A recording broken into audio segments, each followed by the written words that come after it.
Čia Lašas. Ko nori? Eik nakuj! Po Jūs ką, juokaujat? Lašo. Eik tu nakuj!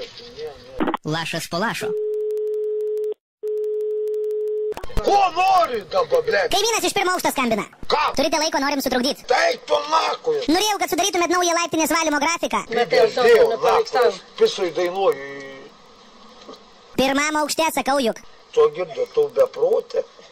Ką? Jis sakė, plaukų nevalys, tai turės gyventojai valyti patys. Ką, va, pokė? Bibis, va. Užtat kirpyklą turėsim, o jūs cheminį nešiojat ar paprastai? Mano, blėt, nors aš galiu skraidyti, nahui. Jums nekainuotų kirpyklos paslaugos. Ūkėdi, va, Bibi. Aš viską į laiptinę šluosiu, šiukšlinių nenaudosiu. Tavo operaciją reikia padaryti galvos. Jeigu jūs karts nuo karto pašluotumėt, jūsų šeimai kirpyklos paslaugos nekainuotų. Eik nakuj! O sakykit, jūs nieko prieš, jeigu aš dar ir šunų kirpyklą atidarysiu. Tavo proto nebėra, jau naku, tu smegenis susisuka kurva. Dar vienas svarbus dalykas. Čia Lalūna ir Lašas po Lašo. Aš irgi kestis nakuj. Eik tu!